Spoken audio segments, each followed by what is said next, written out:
Okay, everyone. So today, what we're going to be doing is we are going to be looking at a funnel in order to find students.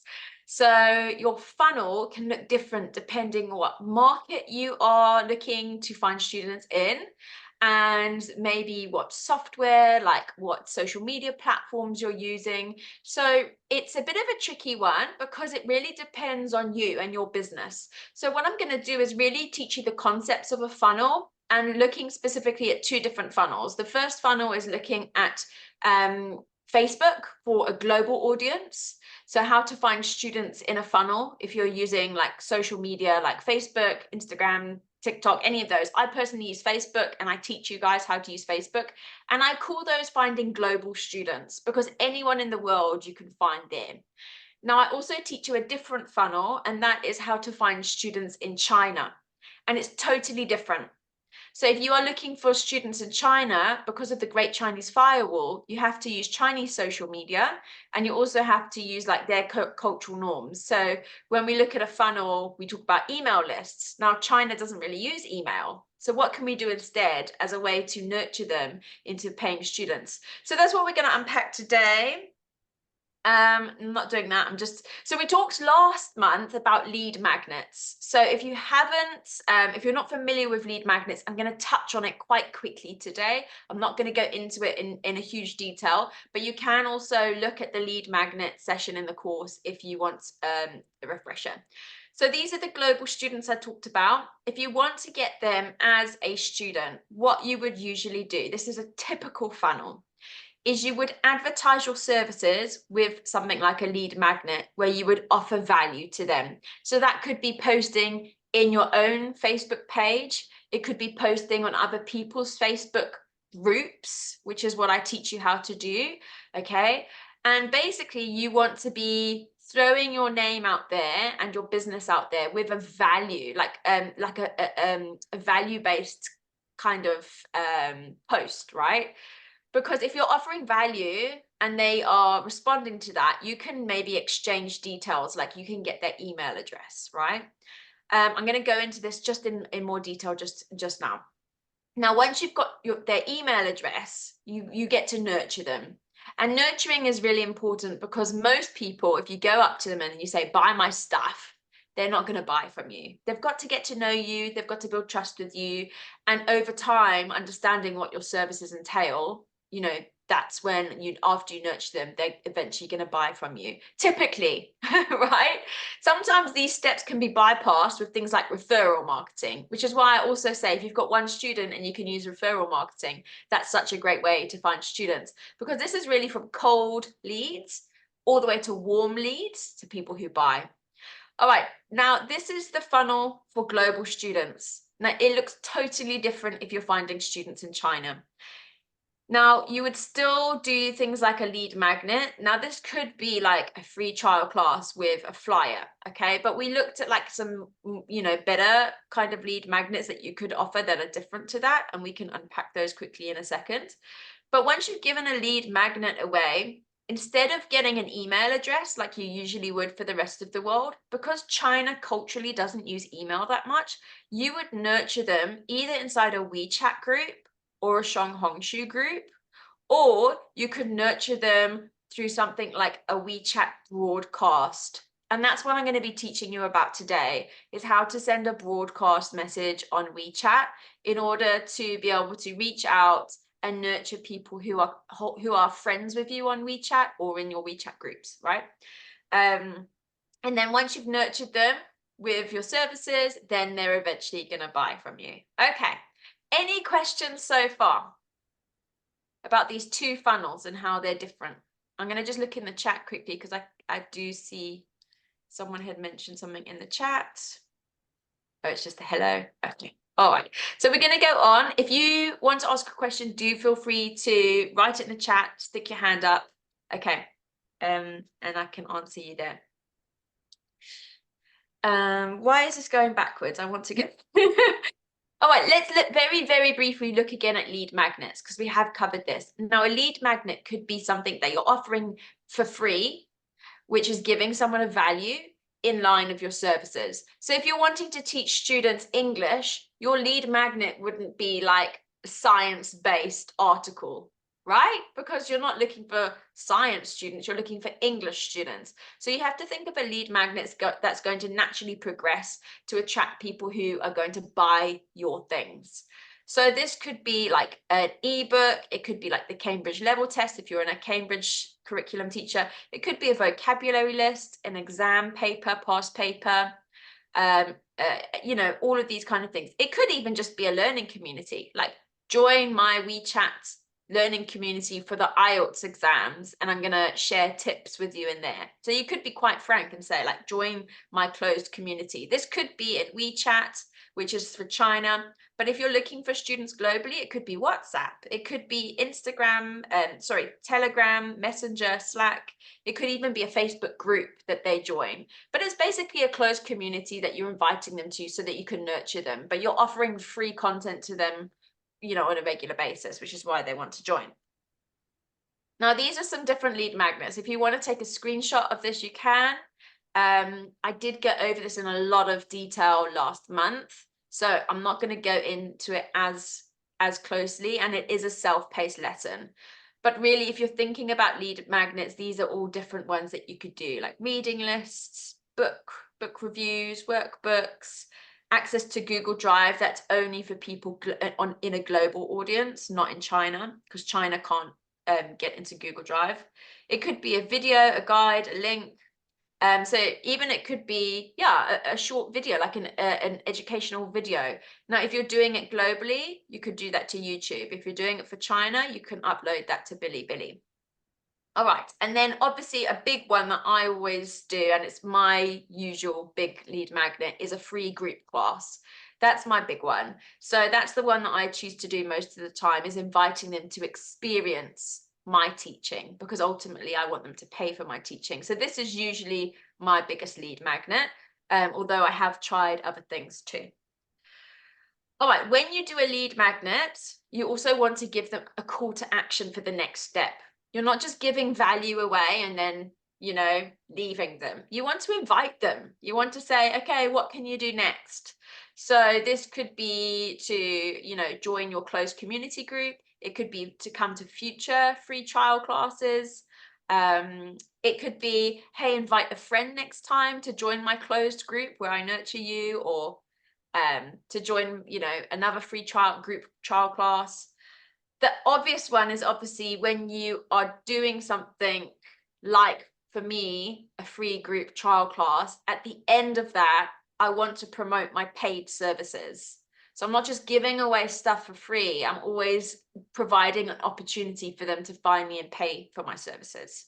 Okay, so we're not just kind, give stuff for free. We're doing it for a reason, and that's to ultimately get paid customers. Okay, so these are just, I'm just gonna fly through this. It is in the lead magnet session. Okay. All right.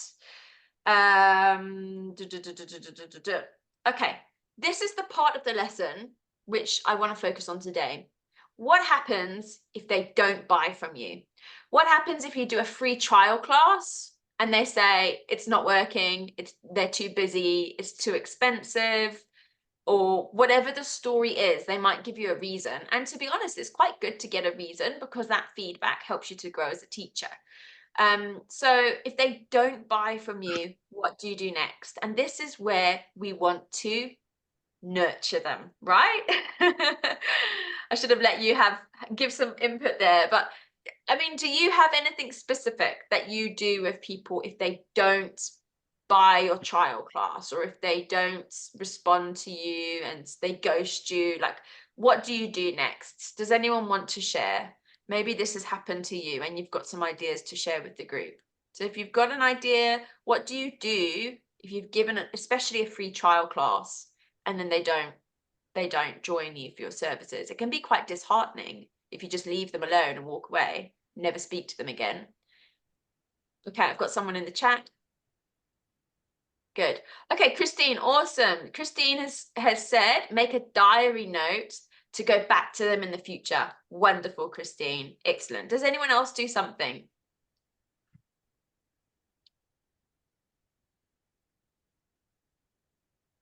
what you could do? Any ideas? It is really good to make notes, I must say, especially if it's like the time doesn't work for us. Okay, well, what happens in 2 months' time when you get an opening, right? You want to be connecting with them and saying, okay, well, I've got this free time slot. Okay. All right, so let's go into what you can do. You need to nurture your list. So when we talk about our contacts, we usually say we have like cold leads. Cold leads are people you don't know, have never met before, and they might see a flyer and then reach out to you. Okay. As soon as you have first contact with them and they're showing that they're interested in your services, we call those warm leads. Okay. Because they're interested. So those are the people we're really wanting to nurture to get them over into the buying line, to be hot leads and basically buying your services, right? So these are all warm leads now, because you might have them as a contact on WeChat. You might have added them as a friend. And I would say make sure you take your friend request off. If you haven't done that, definitely go into WeChat, set that up. If you're on Facebook, you know, maybe just maybe you can friend them or invite them to join your group or whatever, but you want to try and get their contact, and obviously getting their email address would be a great way to do this, because once you've got their contact, you can continue to nurture them and reach out to them. So it's really important to get their contact. Another thing that I would say on WeChat is WeChat, especially with people who end up buying from you or who are really hot or warm leads, try and save their WeChat ID somewhere. Because if you get blocked on WeChat or something happens to your WeChat account and it closes, you should try and have their contact saved somewhere outside of WeChat, because then you can always reach back out to them again. That's a really important thing. You don't want to lose those contacts. Okay, so when they are warm leads, they might not be ready to buy from you yet, but you can nurture them with opportunities to buy from you in the future. Now, things that you can do for this is you could do like a weekly newsletter, or you could do it, you know, every fortnight, which is bi-weekly, or you could even do it once a month. If you're being really aggressive with your marketing, once a week is a great time to do a newsletter.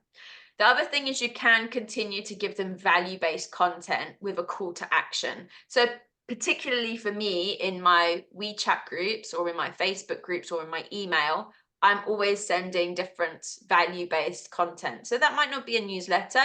It might just be like something valuable. So for Valentine's Day, I might send, you know, something that's based on Valentine's.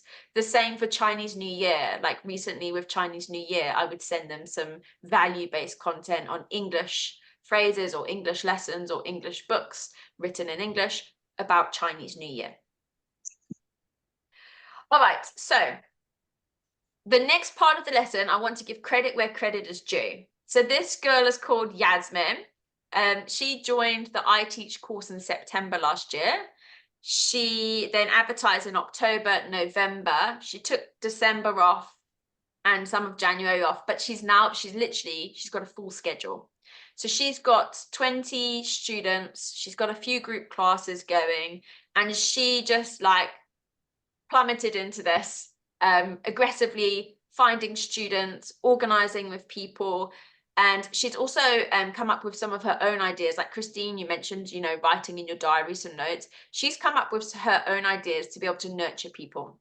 So I want to give credit where credit is due. Some of these ideas are Yasmin's, and I actually wanted her to come and join with us today, but she actually ended up having to teach a lesson instead, which is such a shame. But you can give her a shout out in the VIP group afterwards if you've got a moment. All right, so I'm just someone. Sorry, yes? Did someone have a question? Sorry, I muted someone. I thought it was just background noise. Yeah. Okay, Connie said, especially if you finished a trial class, you can thank them and remind them of what they've learned in a lesson. Good. But Connie, then you want to keep nurturing them all the time. All right. Okay, so writing a newsletter.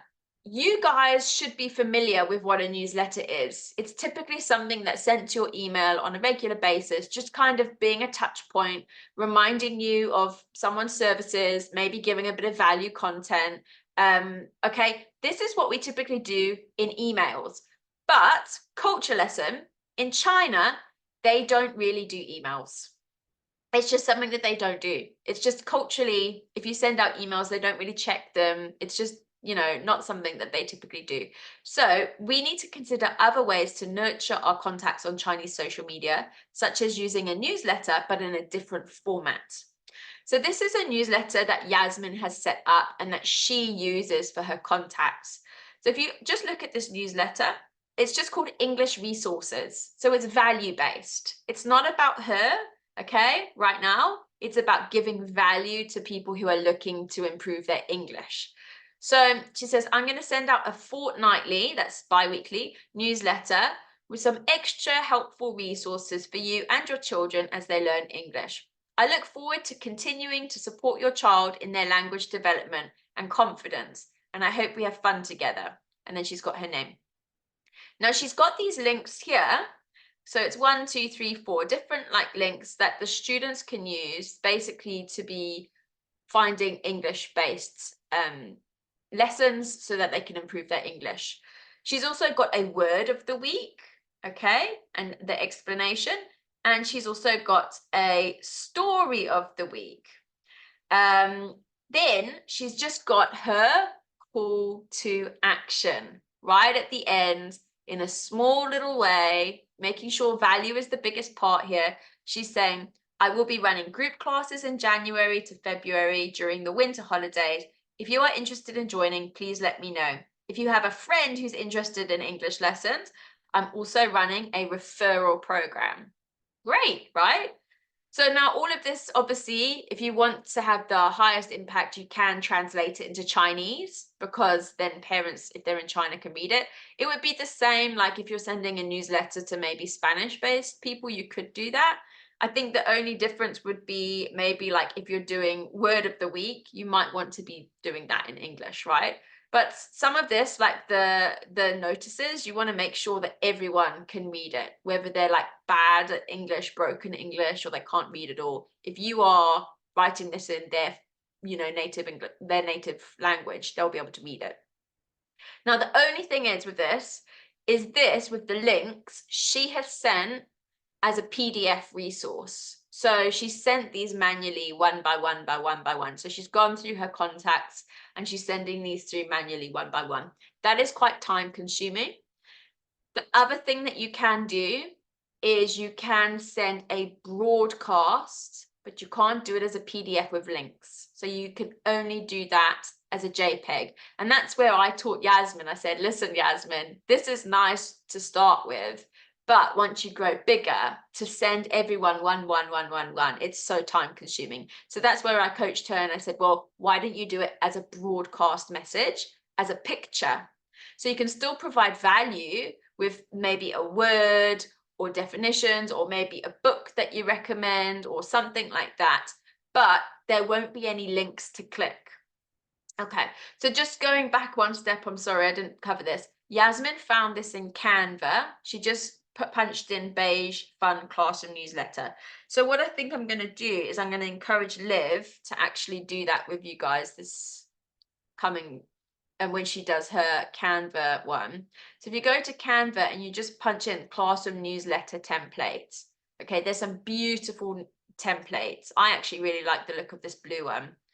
And then you can just edit it, right? Translate the parts in Chinese that you need to, or you can, you know, do, you know, especially the call to actions, you can put those in Chinese if you want to.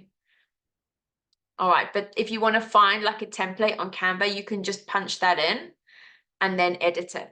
All right, just to let you know that that's how you can do that. All right, it's going back in here.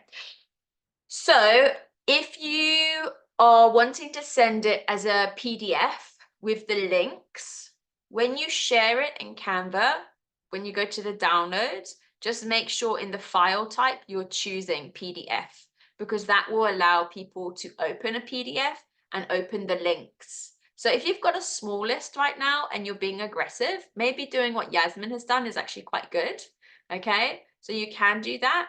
Or if you've got like a lot of contacts like me and you're wanting to do a broadcast to up to 200 people at a time, I would say make your newsletter just, not clickable, as a picture, and you can send it as a JPEG or a PNG. Okay, so that's the difference there, just so that you're aware. So you can save it as a JPEG, or you can save it as a PDF.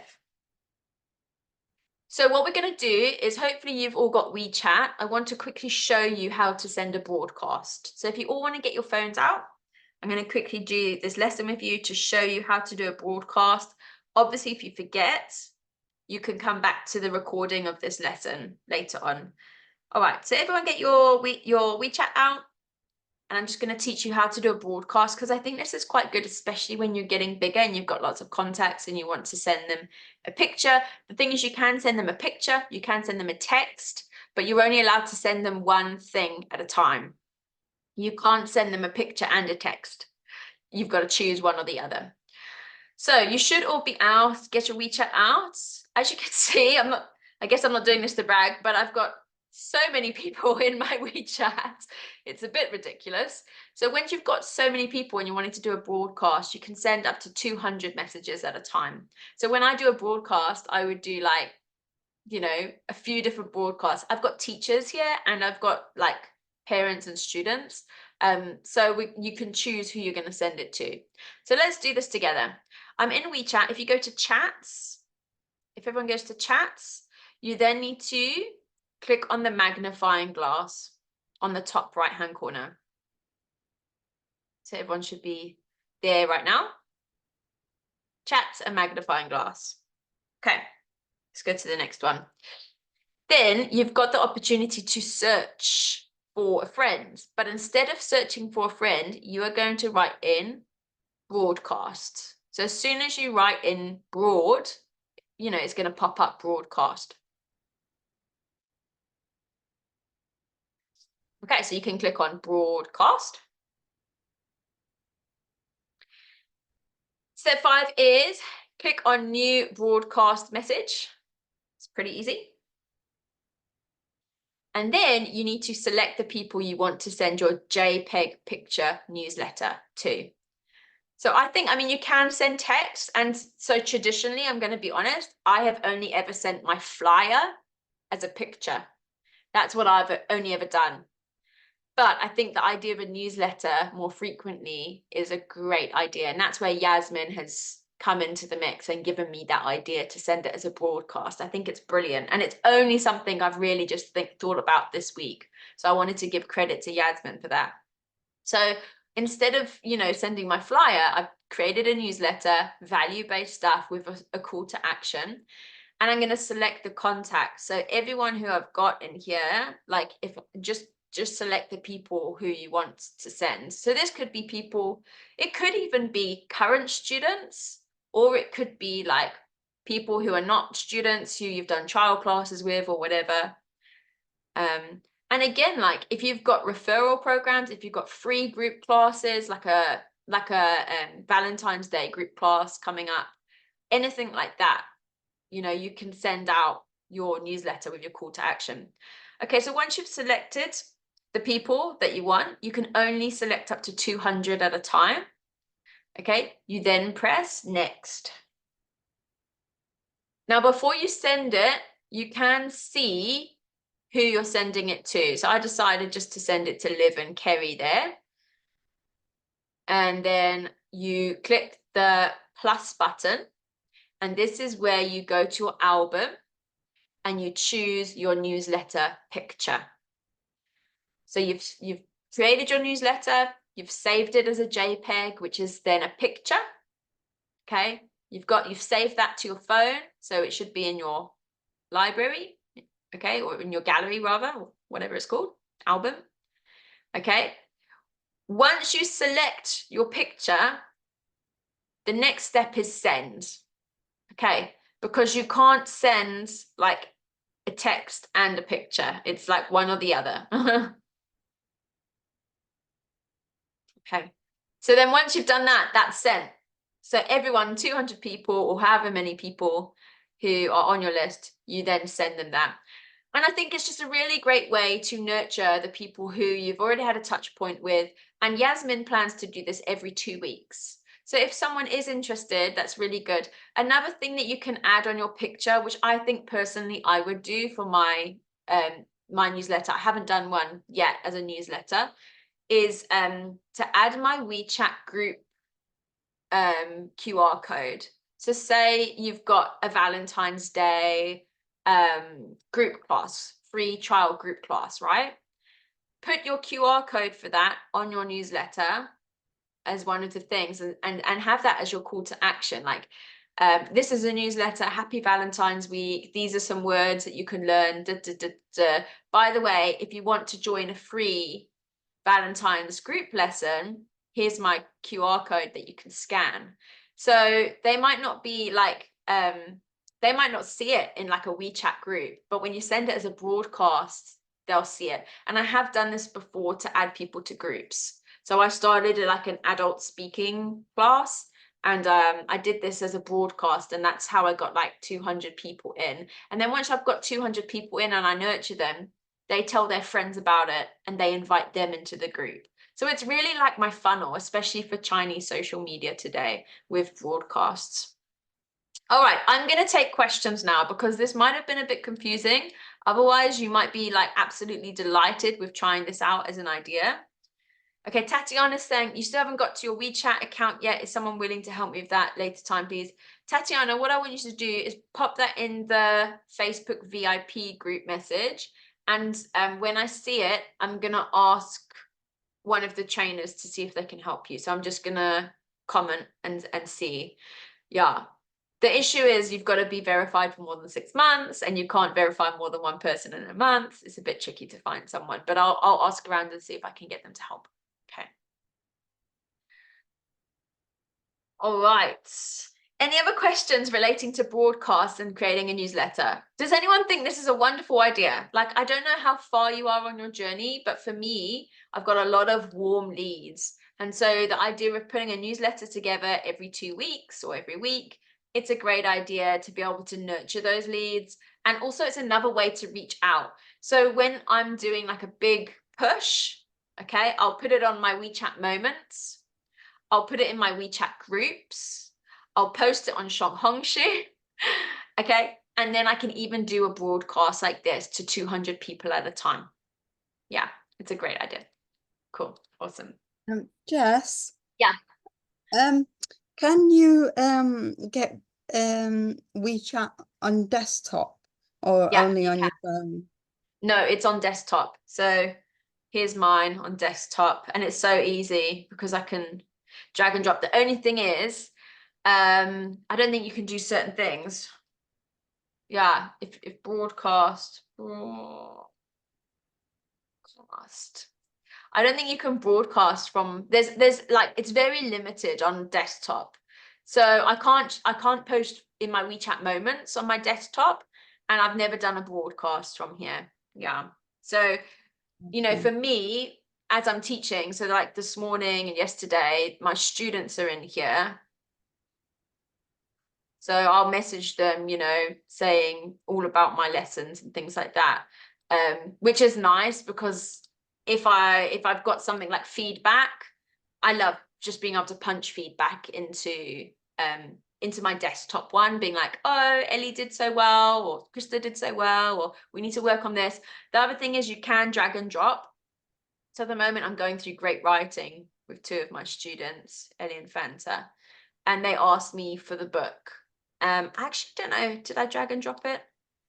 Let's just see. I think it might have been too big. Yeah, this was too big. I sent it through WeTransfer, but if there's small things, so like for Krista, she's got like small lessons. She's got like her student book and her practice book. So I use Reach Higher for this student. So I would just drag that in there and send it, which is quite nice. I feel like it saves me time, and I also do it during my lessons. because I like my 10 minutes in between my lessons. I don't like doing feedback in between. So while I give them a task, I will be writing feedback in WeChat, or I'll be dragging and dropping whatever they need for the next lesson in there. Yeah. Okay, thank you. By the way, there is a lesson on that in the course, and Tatiana asked me, this is also an update. Tatiana asked me a while ago to turn off the prerequisite lessons. And I was like, I thought I think I turned off all the drip content, and I was still heard back that it wasn't. You know what it was? It's the Finding Students on Facebook course. It was done in like a specific order, and those were the ones I had prerequisite turned on. So I went through on the weekend, I've turned them all off. So you should be able to access anything after the Finding Students on Facebook. So I'm quite sorry about that, because I think some of you struggled to access the Chinese social media lessons because that prerequisite was turned on. So I turned that off. Another thing I did over the weekend is basically all of the lessons from the 4-week challenge I've now uploaded into the master course, which is nice. So everything is in one place. The Zoom links and the dates. You've seen the dates are in the VIP Facebook group at the top, and all of the Zoom links are in the first module, in the first lesson at the top of the course as well. So that's also quite nice. So it's all in one place. So I've done a bit of work over the weekend. Okay, so let's keep going here. So I know that Christina mentioned this. Christina, you mentioned making a note of this in your diary. So something that Yasmin has done, which is quite nice, is she has created a form, like an Excel spreadsheet for tracking students. So this is a trial class conversion tracker. This document essentially helps me to keep track of who's had a trial, whether it was successful or not, the reason why, so that I can keep in touch and funnel them into a group or add them onto a waiting list. So you can see she's done so many trial classes, which is wonderful. Some of them have converted, yes. Some of them have said no. And you can see like the curriculum they used. I mean, this one here, Leo ghosted her after a trial class. Okay, sometimes that happens. You know, they just don't contact. But I mean, if you wanted to and you've got their contact, you can still send those newsletters and they might warm up to you, you know, or they might suddenly see another free group class and then take part in that, and then, you know, decide that they do want to buy from you.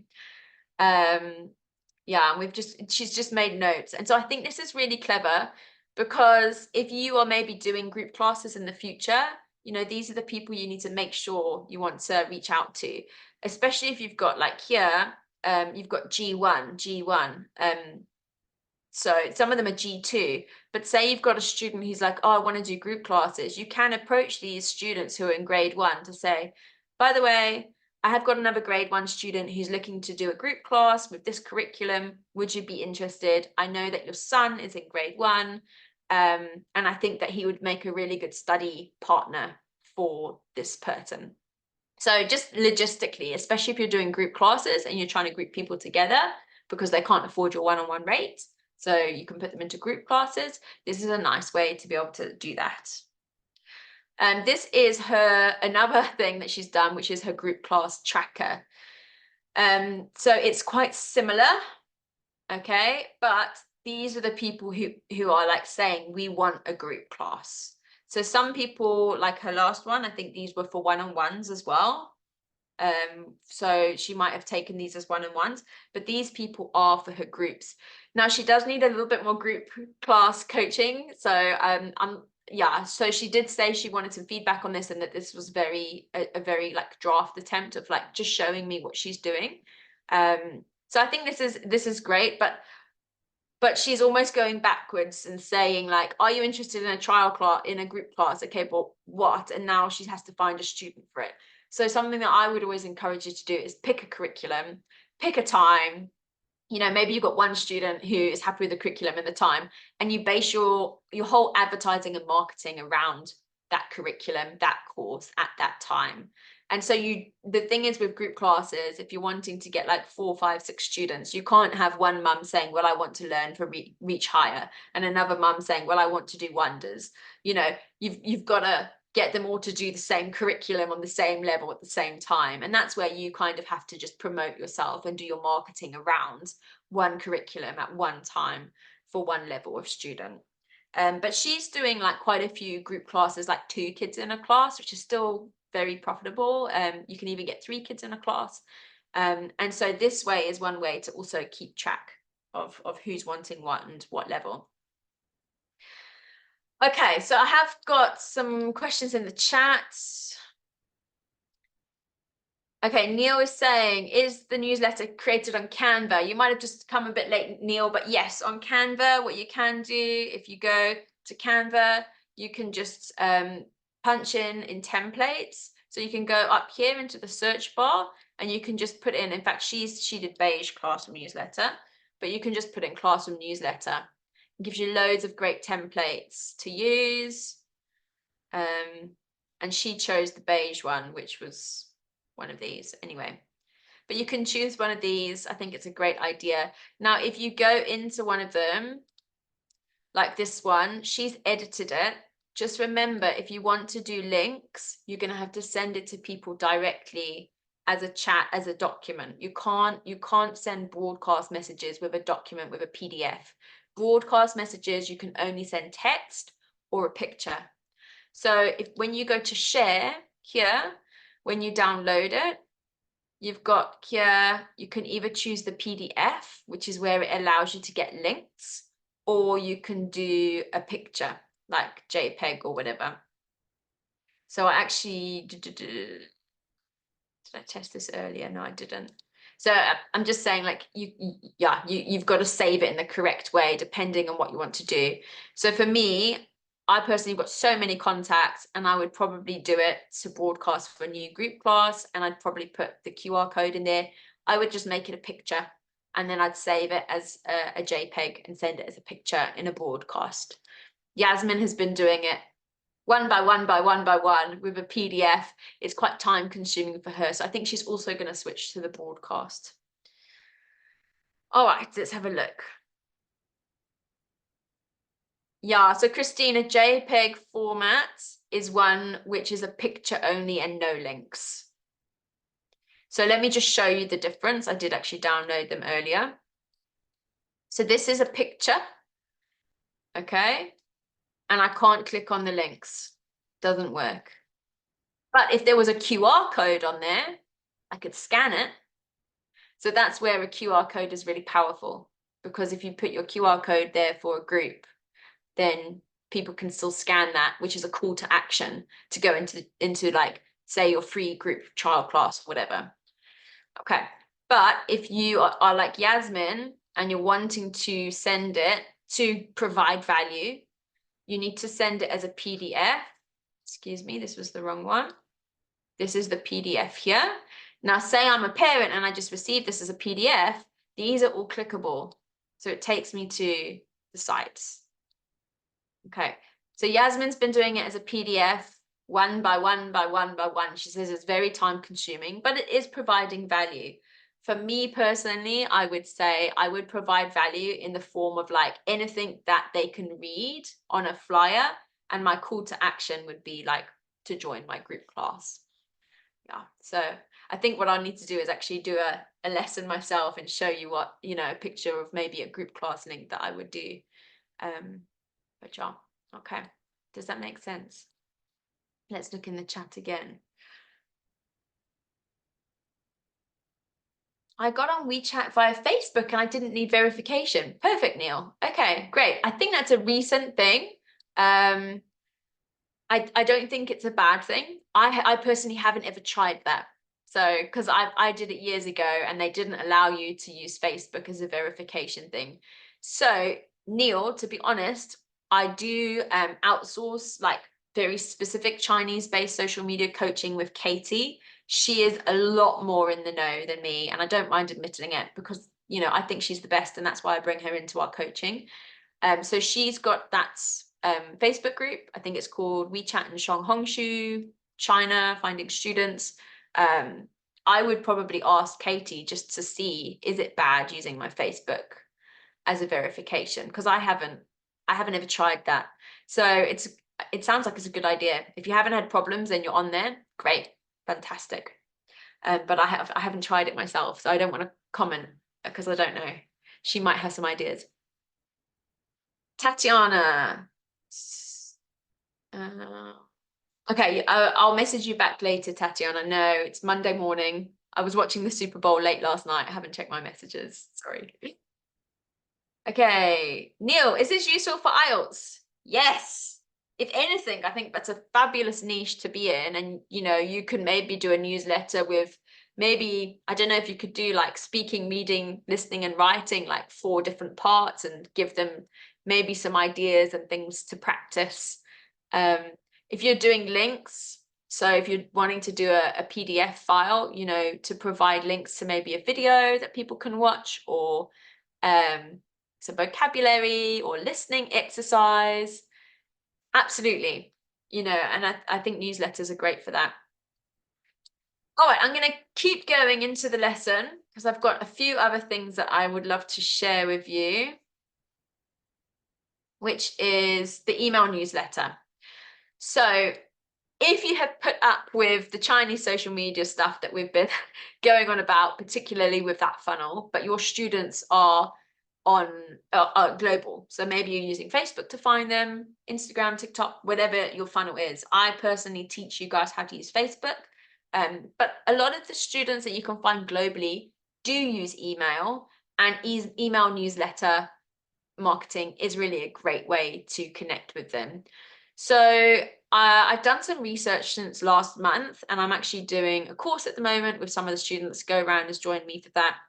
And one of the things that I've thought about is basically, if you are brand new to email newsletters, I would say ConvertKit is probably a really good one for you to check out.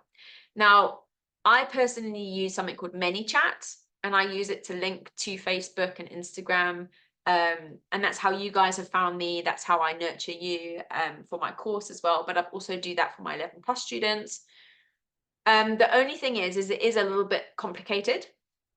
And so for you guys, I think what I would recommend for you guys is to go with ConvertKit. Now, the reason I've chosen ConvertKit is they give you a free demo. And you can even do a free demo on the free plan. So if you sign up for ConvertKit, you can meet with someone from ConvertKit who will give you a demo to set up a newsletter and help you to figure it out. There are so many like softwares out there for newsletters. So like after doing some research and thinking hard about which one would work for you, I would say ConvertKit is probably a really good one for you to use. And they've got the free demo. MailChimp is also free for you to use, and it also gives you up to 1,000 subscribers, the same as ConvertKit, but they only give you a free demo if you sign up for the paid plan. So for you guys, I want to make it affordable for you. I think you should check out ConvertKit. And to be honest, ConvertKit does have a better reputation long-term if you're going to use it on a long-term basis and grow. So what ConvertKit does is you can create a landing page with ConvertKit. So you don't have to have an email, a website. You can just create a landing page. They do also give you some beautiful templates to use for a landing page. And that would be for like your lead magnet opt-in. So you would set this up, ask the guys to help you with the demo. And then you would create a form on your email, on your website page, where people can share their email and their first name. Okay, you can tag them, and then you can send broadcasts to them in the form of email. Okay, you can also sell digital products and subscriptions, even on the free version. So that is really exciting. So I think for me, after doing some homework, I'd say ConvertKit is the best one. So what I'm actually asking someone to do is I'm going to ask a student to maybe go and do a demo and record it, or I'm either going to do a demo and get it recorded so that I can then feed that back to you, put it in the course, and and be able to give more training on email newsletters, because ultimately, as you grow, this is a really good way to nurture people and to get them to buy from you. So I haven't quite got there yet, but after doing some research, I would say if you're really interested in this, and I know some students are, I would say go to ConvertKit and then sign up for the free demo, and then you can learn more about it and you've got that support to help you there. I hope that makes sense. All right, everyone, that is an hour and a half. I'm going to go have my cup of tea. I hope that you enjoyed today's session. I will be uploading it into the course soon, and I'll mention on Facebook when I've done that. Okay. Wonderful. Thanks, everyone. Have a great day. Okay. Cheers, cheers, cheers. Bye, bye, bye, bye.